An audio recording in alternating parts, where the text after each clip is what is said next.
Salir a pasear luego de unas navidades un tanto pesadas y terminar siendo vigilado por un depredador mientras practicas uno de tus deportes favoritos en el bosque, suena algo aterrador, ¿verdad? Pues eso fue lo que le sucedió a France Frost, una joven que se encontraba esquiando en un reconocido parque en Canadá, y sin darse cuenta no estaba sola. Ella estaba siendo observada por uno de los tantos depredadores que habitan en ese parque. Si quieres saber cómo terminó ese encuentro, te invito a quedarte hasta el final del video. Así que ponte cómodo y sé bienvenido una vez más a Desgracias Increíbles.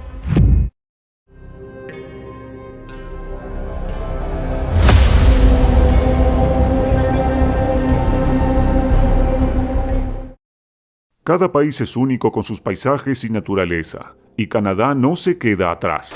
Los maravillosos paisajes que posee son un atractivo turístico para personas de todo el mundo, incluyendo sus residentes.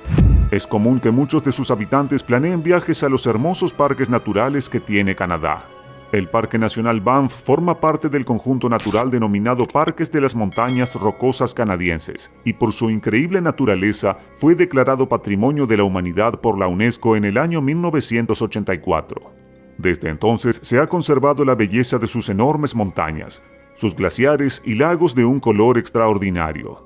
Este paisaje ha llamado la atención de muchas personas amantes de la naturaleza, y el deseo de respirar el aire puro y conocer su fauna lo convierten en un plan ideal para muchas familias que buscan pasar sus vacaciones allí, y algo muy bueno es que se puede visitar en cualquier temporada, justo como la familia Frost, que había planificado pasar sus vacaciones de fin de año rodeada de un hermoso bosque con una vista maravillosa y pinos bañados de hermosos copos de nieve.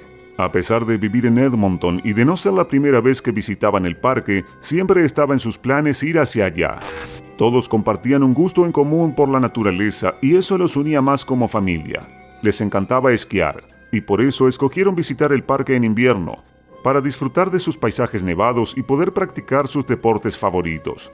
Nada más cálido que estar junto a tu familia, sentados frente a una fogata y preparados para recibir Año Nuevo mientras afuera está nevando. Pero tristemente, France no pudo disfrutar mucho de las fiestas con su familia. Se había resfriado durante el mes de diciembre y estuvo la mayor parte del tiempo acostada pasando su malestar.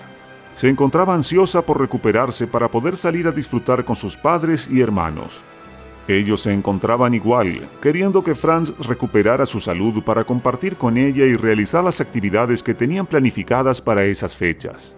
Fue así que pasaron los días y France poco a poco fue mejorando, hasta que la mañana del 2 de enero de 2001, France se sentía mejor y ya tenía muchas ganas de salir y poder inhalar el aire puro y fresco de la montaña.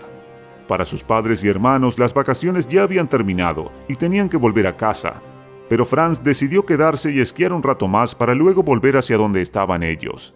A su familia no le pareció nada descabellada la idea de que ella se quedara sola y lo aceptaron sin problemas. France los ayudó a empacar sus cosas y los acompañó hasta el carro, donde se despidió de cada uno de ellos con abrazos y besos como siempre lo hacían. Luego de ver a su familia irse, decidió aventurarse en Cascade Fire Road, un lugar perfecto para practicar esquí de fondo. El clima de ese día era perfecto, el cielo azul, el sol radiante sobre la nieve, todo era excelente. Así que se apresuró para poder esquiar por un buen rato, ya que estaba muy entusiasmada por todo lo que sus padres le habían contado de sus experiencias, mientras ella debió permanecer en casa por su malestar de salud. Así que llegó y se colocó sus esquís de fondo y partió desde el estacionamiento. Realmente estaba disfrutando cada instante de su paseo al poder sentirse viva después de haber estado encerrada por un resfriado. Para ella era muy reconfortante estar al aire libre y se alegraba de haberse recuperado. Estaba gozando de aquel paisaje hermoso y sentí la nieve bajo sus esquís mientras se deslizaba. France estaba muy feliz de haber podido salir aquel día, desconociendo por completo lo que sucedería a continuación. En el Parque Nacional Banff habitan muchos animales, incluyendo animales carnívoros, así que no es de extrañarse que alguna vez tú también puedas toparte con alguno de ellos. Como la mayoría de los depredadores son más activos por la noche, se les recomienda a las personas que van de visita excursionar solamente durante el día, mantenerse en el camino y preferiblemente siempre andar en grupo. Aunque son recomendaciones que por mucho tiempo han funcionado, no quiere decir que en algún momento algo cambie. Recordemos que somos nosotros los humanos quienes decidimos entrar en el hogar de estos animales. De hecho, algo muy particular estaba pasando en esos días, dado que una serie de incidentes habían ocurrido con algunos pumas cercanos a la ciudad de Banff. 12 horas antes del accidente de Franz, hubo un reporte desde Buffalo Street, donde se describía que un puma había atacado a la mascota de la familia Peck. El sonido de la pelea y el chillido del perro despertó a un vecino, quien al darse cuenta de lo que sucedía logró ahuyentar al puma, a pesar de las importantes heridas que le fueron ocasionadas. Pero horas más tarde, alrededor de las 6:15 de la mañana, mientras estaba oscuro todavía, hubo otro incidente. La señora Cheryl Hyde se encontraba junto a su perro Schnauzer realizando su paseo matutino de rutina. Todo estaba en completo silencio. Solo se escuchaban las pisadas de ella y de su mascota, cuando de repente sintió unos pasos a sus espaldas. Cuando se giró para ver quién se encontraba allí, con gran sorpresa vio que era nada menos que un puma, quien la estaba siguiendo. Asustada, comenzó a caminar un poco más rápido junto a su perro, mientras el puma se acercaba un poco más sin quitarle la mirada de encima. Cheryl creyó haber encontrado la manera de escapar, pero se topó con un callejón sin salida. Con mucho miedo se volteó al encontrarse encerrada y se encontró cara a cara con el puma. No resistió la tensión y comenzó a gritar pidiendo ayuda. Por suerte, Gary Doyle escuchó sus llamados de auxilio y salió corriendo de su casa para ver qué sucedía, y encontró a Cheryl acorralada en una cerca de su patio. Frente a ella, como a 1 metro de distancia, se encontraba el puma agachado, esperando para atacarla a ella y su mascota. Valientemente, Doyle corrió hacia el puma y lo asustó, y el animal salió corriendo de allí. Cheryl y su mascota salieron ilesos de ese encuentro gracias a la valentía de Gary Doyle. Por su buena acción, más tarde Gary Doyle fue premiado en la ciudad de Banff y las palabras de agradecimiento de Cheryl fueron: «Él me salvó la vida».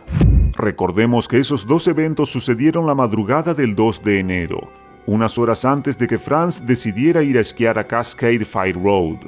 El sendero es amplio, una ruta muy sencilla de ida y vuelta ideal para las familias. En el trayecto se puede disfrutar de la hermosa vista mientras la gente practica su deporte favorito, viendo entre los árboles las enormes montañas a cada lado del valle. Era realmente una experiencia única y agradable, la cual Franz estaba disfrutando mucho. Mientras realizaba su recorrido, Franz saludó a varios conocidos. Complacida por el paseo que había hecho, se disponía a regresar, ignorando por completo que a pocos metros de llegar a su auto, encontraría la muerte. Estaba siendo vigilada nada menos que por un puma que se encontraba de caza, y había percibido su presencia. El puma, conocido también como león de montaña, habita un territorio más amplio que cualquier otro animal silvestre terrestre dentro del continente americano. Es posible encontrarlo desde el norte de Yukon en Canadá hasta el sur de la cordillera de los Andes y la Patagonia en América del Sur. Gracias a su capacidad de adaptación, puede vivir en cualquier hábitat, como bosques, tierras bajas y desiertos montañosos. Es por ello que su especie tiene una amplia distribución. Es el segundo felino más grande de América y el cuarto más grande del mundo. El macho puede medir de 70 a 90 centímetros de alto hasta los hombros y 2 metros con 40 centímetros de largo desde la nariz hasta la punta de la cola.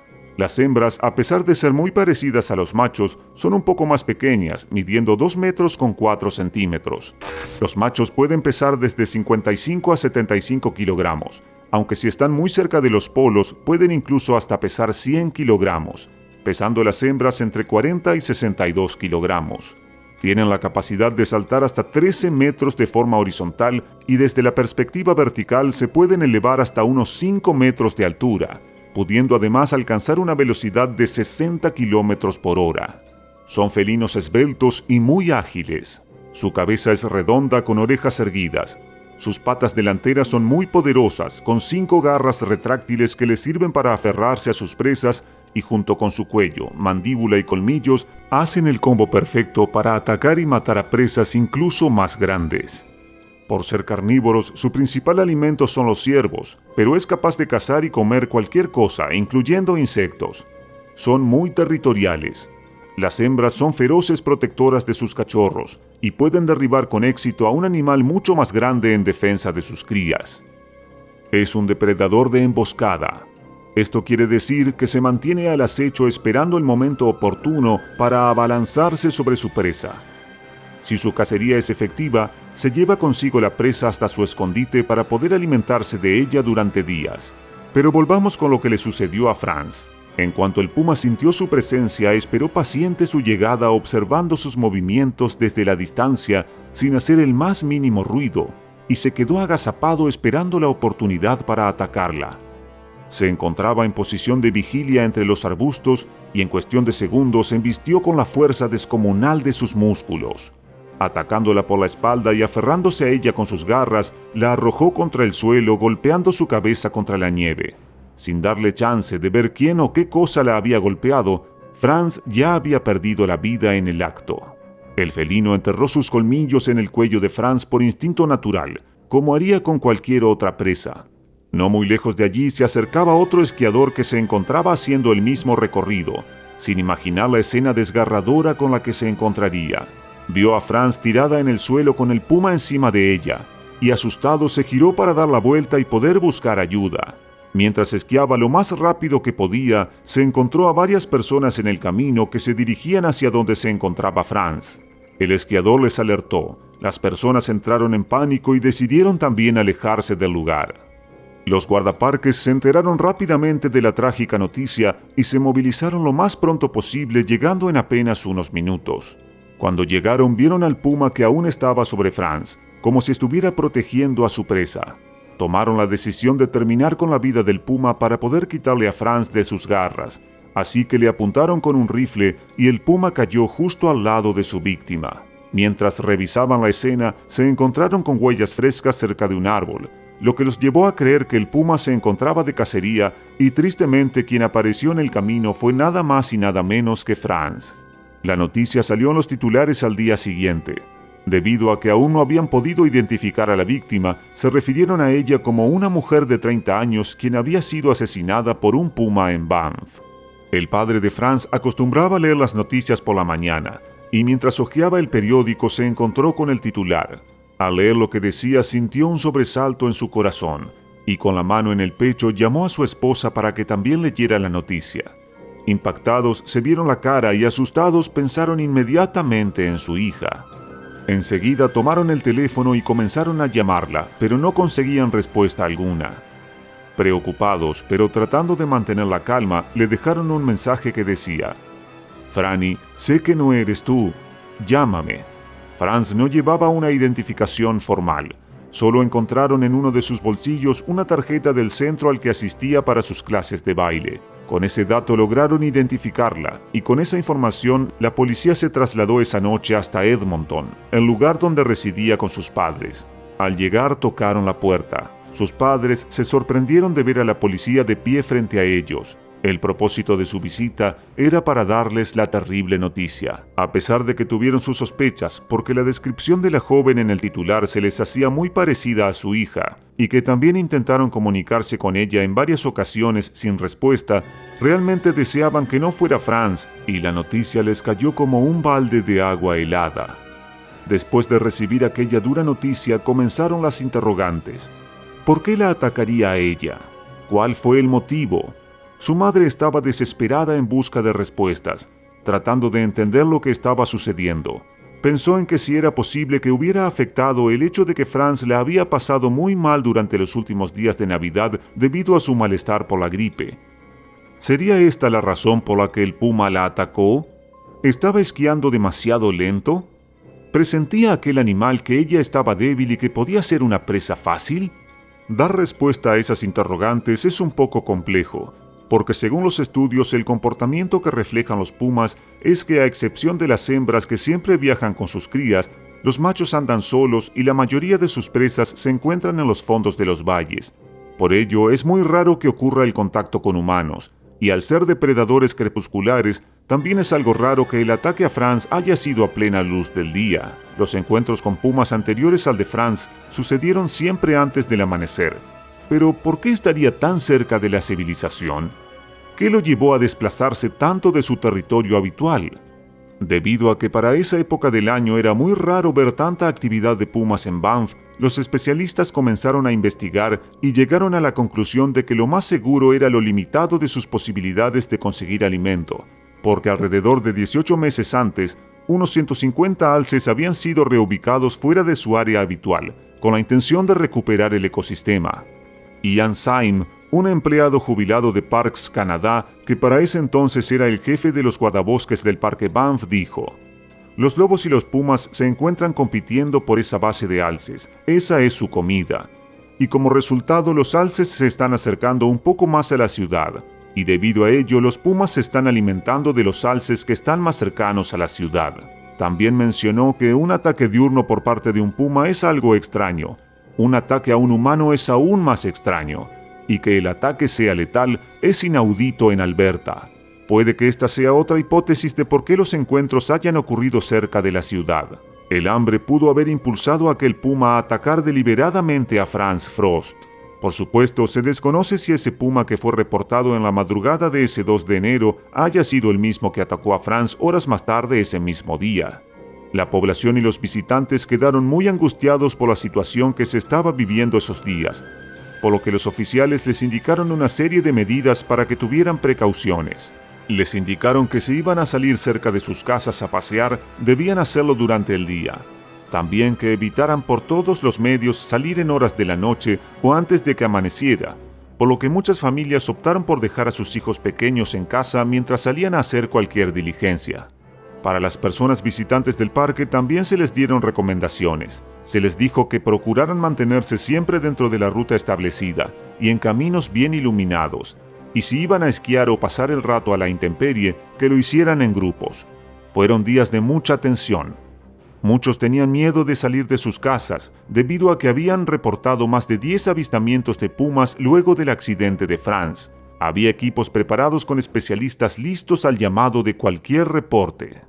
Luego del incidente, los padres de Franz estuvieron averiguando y estudiando todo lo referente a los pumas, leyendo con profundidad toda información que encontraban. Nunca antes se habían interesado tanto en estudiar el comportamiento de un animal en específico como lo fue en este caso, ya que realmente querían saber por qué le había tocado a su hija.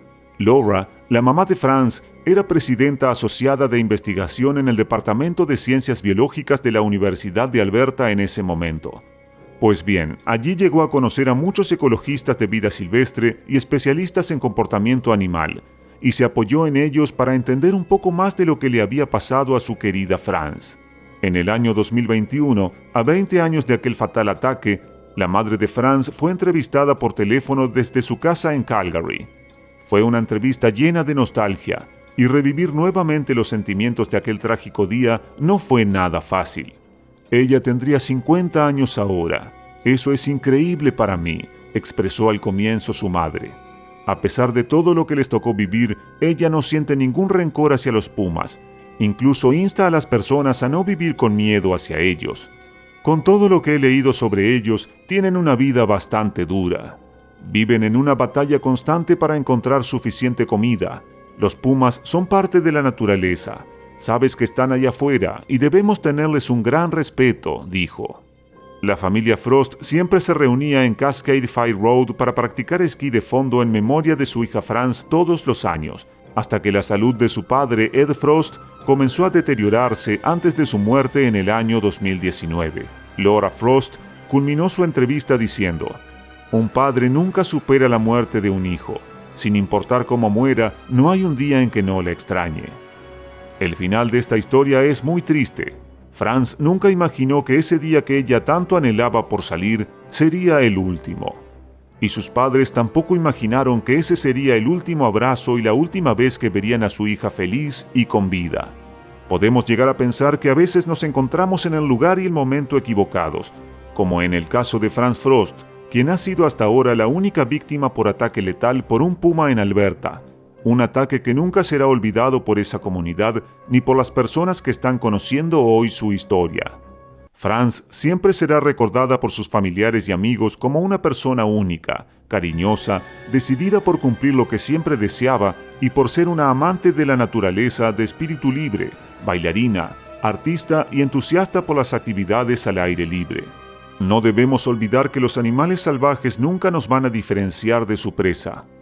No somos parte de su dieta, pero si irrumpimos en su hábitat, ya sea por esparcimiento o por el hecho de querer expandir nuestras áreas rurales, siempre va a existir la posibilidad de que se dé un encuentro cercano con un puma como el caso de este video, al igual que con cualquier otro animal salvaje.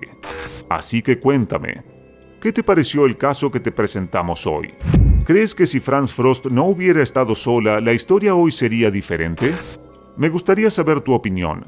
Déjala en los comentarios y no olvides suscribirte, darle a me gusta y activar la campanita de notificaciones para que no te pierdas nuestros próximos videos. ¡Hasta la próxima!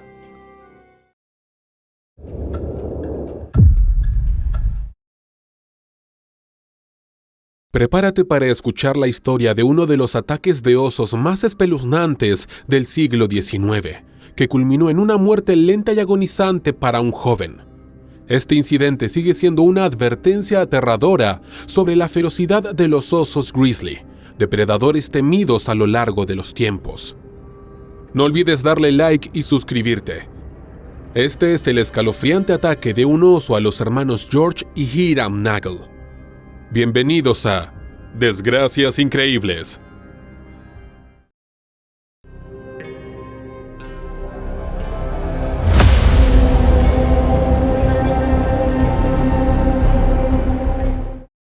El 22 de junio de 1892, dos hermanos, Hiram Nagel, de 23 años, y su hermano menor, George, tenían la tarea de mantener uno de los ranchos familiares en México.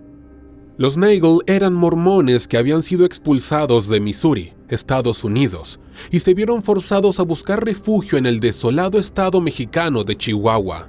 A pesar de que Chihuahua abarcaba más de 260,000 kilómetros cuadrados, apenas contaba con 20,000 habitantes. En ese inmenso territorio, los humanos eran casi inexistentes en comparación con la abundante fauna silvestre. Entre los animales que dominaban la región estaban ciervos, pumas, mapaches y zorros. Sin embargo, había un depredador que se alzaba por encima del resto: el imponente oso grizzly.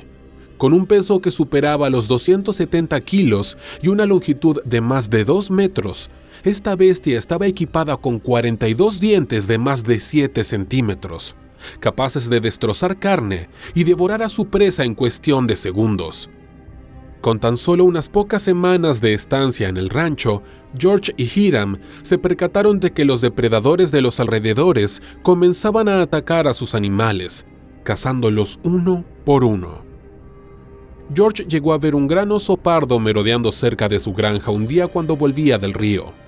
Las pérdidas económicas comenzaron a acumularse y los hermanos supieron que debían actuar rápido.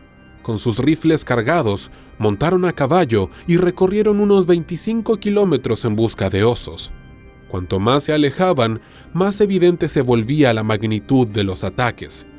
Huellas de osos guiaban hasta los restos dispersos de cabras y ganado. George y Hiram decidieron separarse para aumentar sus posibilidades de encontrar al oso y matarlo a la primera oportunidad. Siguiendo el cauce del río Gavilan, llegaron a un pequeño cañón. Fue entonces cuando George divisó a lo lejos un gran oso pardo y le gritó a Hiram para que se acercara y lo abatieran. Ambos desmontaron y apuntaron al animal. Hiram disparó varias veces con su rifle Winchester mientras George trataba de acertar en la cabeza del oso. Abrieron fuego desde lejos, confiados en que el oso no resistiría mucho tiempo. La bestia fue alcanzada en el torso y las patas y comenzó a cojear, intentando refugiarse en el cañón. Antes de que desapareciera tras las rocas, George aprovechó para disparar una vez más. El oso rugió de dolor, tratando de huir, pero se desplomó varias veces antes de levantarse y avanzar unos metros más.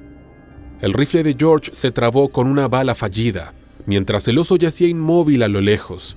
Aprovechando el momento, George intentó destrabar su arma con un cuchillo de bolsillo. Creyendo que el peligro había pasado, Hiram celebró la victoria y llamó a su hermano para acercarse. Apresurado, Hiram avanzó hacia el cañón antes de que George pudiera arreglar su rifle. Mientras Hiram se acercaba al oso, George escuchó 3 disparos. Pensando que su hermano había dado el tiro de gracia, corrió hacia él. Pero al llegar a la cima de la colina, no encontró ni rastro de Hiram ni del oso. George gritó su nombre sin obtener respuesta. Miró hacia abajo y vio que las huellas del oso, lejos de detenerse, continuaban, indicando que seguía vivo. Al asomarse a una segunda elevación del cañón, George finalmente lo vio, el oso, aún con vida, masticando algo en la distancia. La camisa azul de Hiram a pocos metros del oso le dejó en claro a George lo que había sucedido. Desesperado, gritó por su hermano y trató de espantar al oso. El animal, habiendo destrozado la mano de Hiram, huyó momentáneamente. George corrió hacia su hermano, quien sangraba profusamente y presentaba mordeduras profundas por todo el cuerpo. Hiram, cubierto de sangre, apenas podía mantenerse consciente. Sin embargo, el oso volvió a aparecer. George, en un último intento de salvarlos, disparó cuando el oso se abalanzó hacia ellos. El tiro alcanzó al oso en el muslo, que intentó trepar un árbol, pero estaba demasiado herido y cayó, retorciéndose de dolor.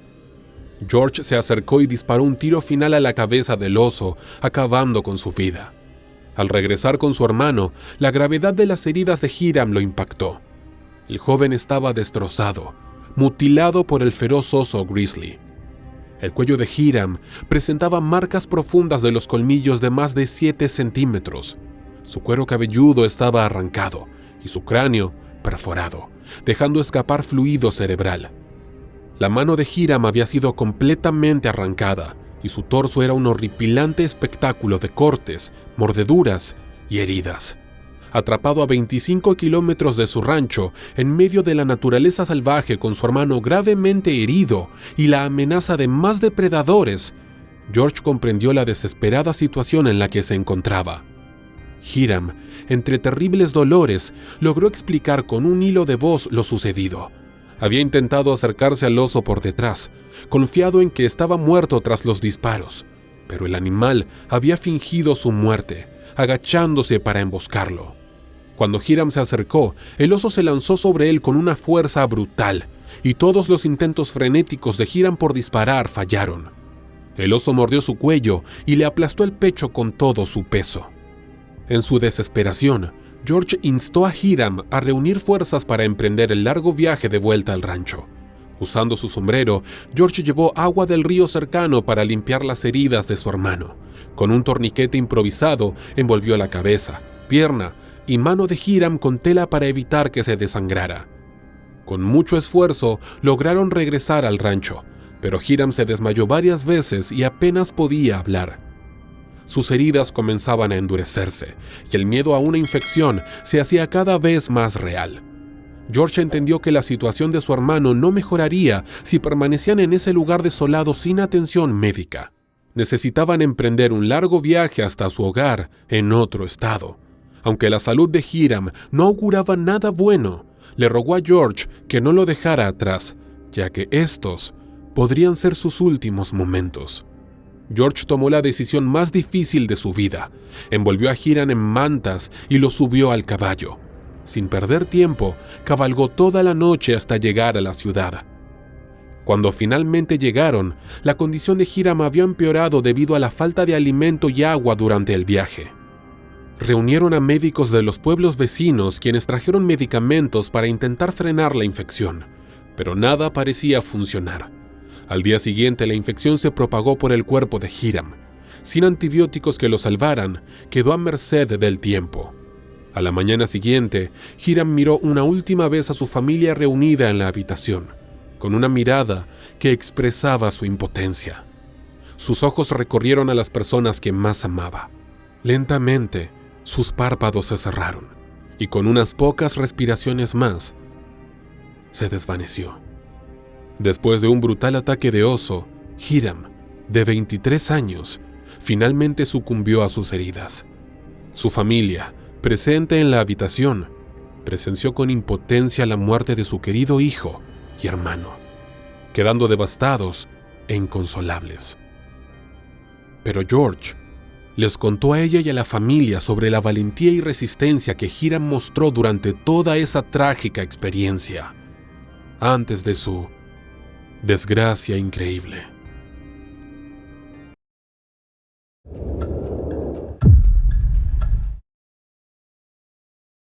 Prepárate para una historia tan escalofriante que te va a helar la sangre. Hoy te traemos la historia de un fotógrafo de vida salvaje en Japón que, al caer la noche, decidió acampar en medio de la naturaleza. Los gritos desgarradores que emergieron de su tienda alertaron a sus compañeros.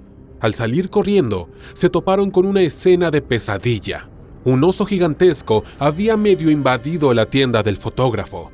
Justo en ese momento, el hombre capturó la última imagen de su vida. Dale al like y suscríbete ya, porque estás a punto de presenciar el brutal ataque del oso a Michio Oshino. Bienvenidos a Desgracias Increíbles.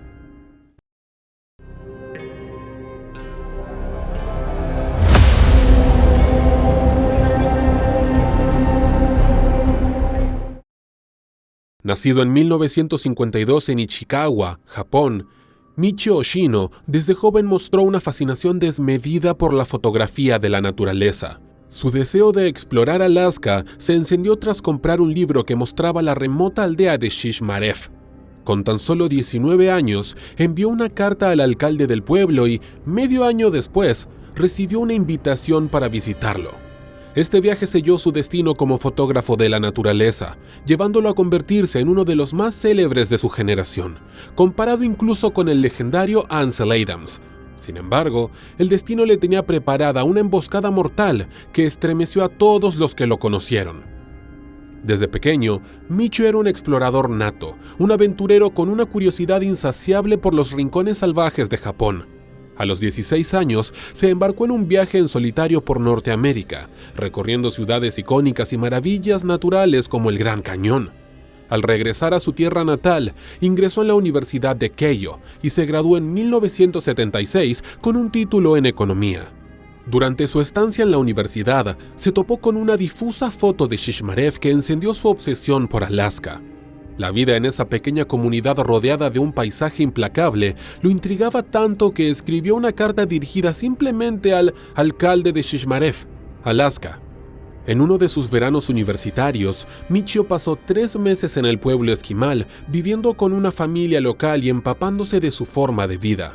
Regresó luego a Alaska para estudiar biología de la vida salvaje en la Universidad de Fairbanks, donde ganó experiencia trabajando con un fotógrafo profesional, afilando sus propias habilidades detrás del lente mientras se aventuraba en las remotas tierras de Alaska, siempre en busca de la foto perfecta. Documentó esas experiencias en innumerables ensayos. Su habilidad para contar historias visuales era única, y con sus imágenes logró llevar la belleza natural de Alaska a cada rincón del mundo. Sus trabajos le valieron premios prestigiosos y fueron expuestos internacionalmente. Pero la imagen más famosa de su carrera, supuestamente su última, es la que quedó grabada en la mente de todos. En agosto de 1996, Michio recibió la tarea de documentar un proyecto sobre osos pardos. Dejó atrás a su esposa Nyoko y a su hijo Shoma en Alaska para dirigirse a Rusia. En ese momento, Michio y Nyoko llevaban solo 3 años de matrimonio. El destino del fotógrafo y su equipo era el lago Kuril, en la península de Kamchatka, en el extremo oriental de Rusia.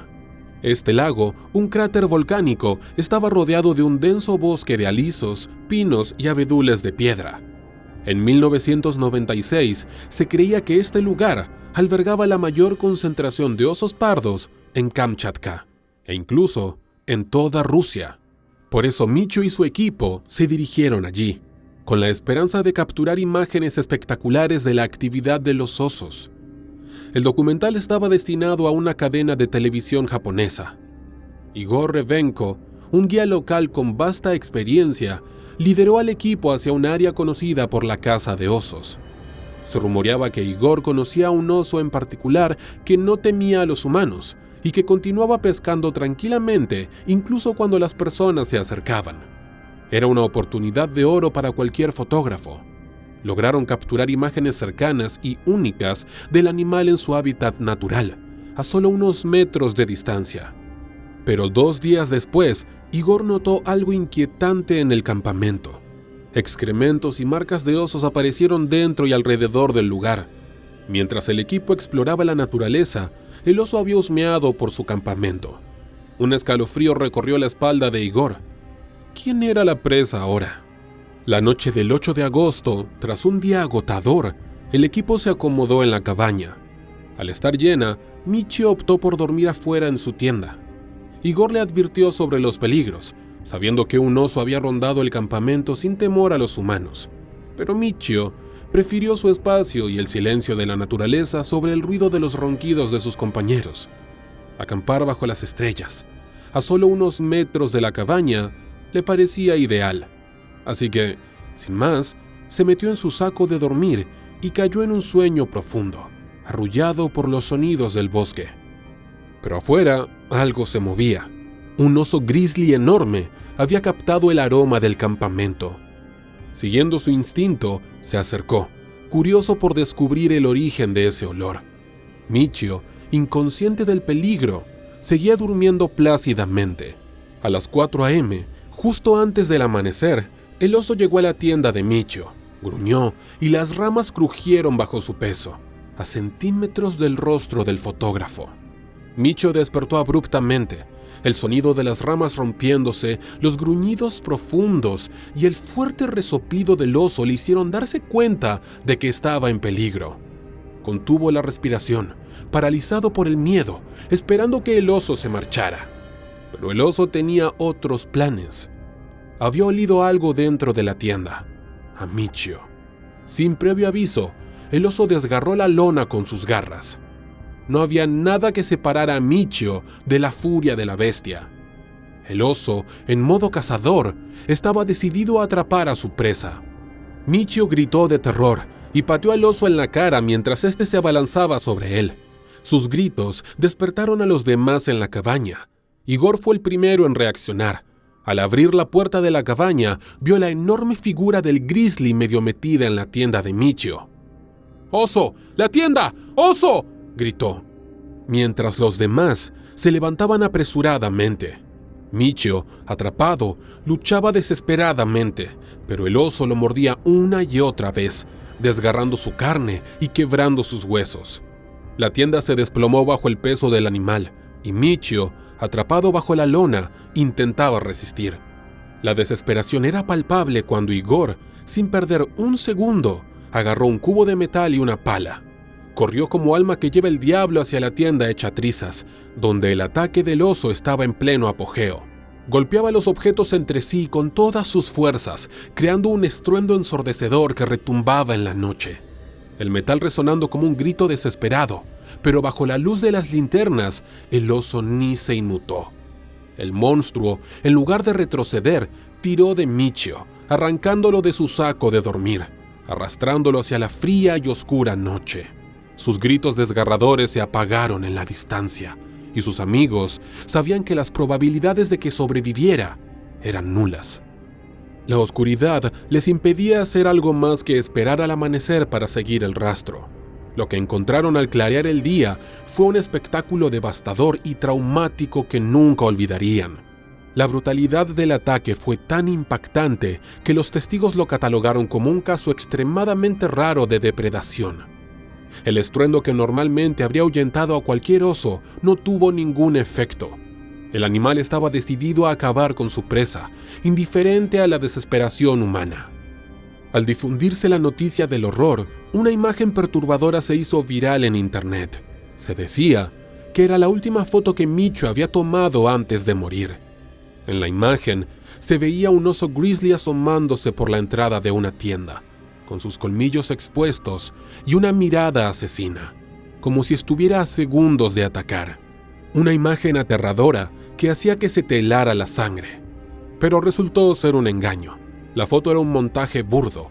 La iluminación del oso no coincidía con la tienda, que estaba a plena luz del día, mientras que el ataque ocurrió cerca de las 4 a.m. Aunque en el norte de Rusia hay noches claras, en la península de Kamchatka en agosto, el amanecer comienza entre las 5:30 y 6:30 a.m. La foto falsa fue creada para un concurso de Photoshop llamado Worth 1000, en una categoría llamada La última foto tomada antes de la muerte. A pesar del horror que rodeó su muerte, aquellos que conocieron a Michio solo tenían palabras de admiración. Lo describían como un hombre humilde, sin pretensiones y con una gran capacidad de escuchar a los demás. Nunca hablaba de sí mismo, prefería conocer las historias de los otros. En 1992 fundó el Aurora Club, una iniciativa que ofrece a los jóvenes japoneses la oportunidad de vivir la experiencia de Alaska. Su visión era que esta vivencia transformara sus vidas, tal como lo hizo con la suya. A 3 décadas de su muerte, el club sigue vigente, y Michio continúa siendo una fuente de inspiración para las nuevas generaciones. 12 años después de su muerte, fue conmemorado en el área recreativa estatal Hollywood Point, al norte de Sitka. Un tótem tallado por el artista Tommy Joseph en un cedro rojo lo representa en la base, sosteniendo su amada cámara, mientras que los animales que tanto amaba fotografiar están arriba de él. Un tributo perfecto para un hombre que, a pesar de su prematura muerte, dejó una huella imborrable tras su aterradora y trágica última desgracia increíble.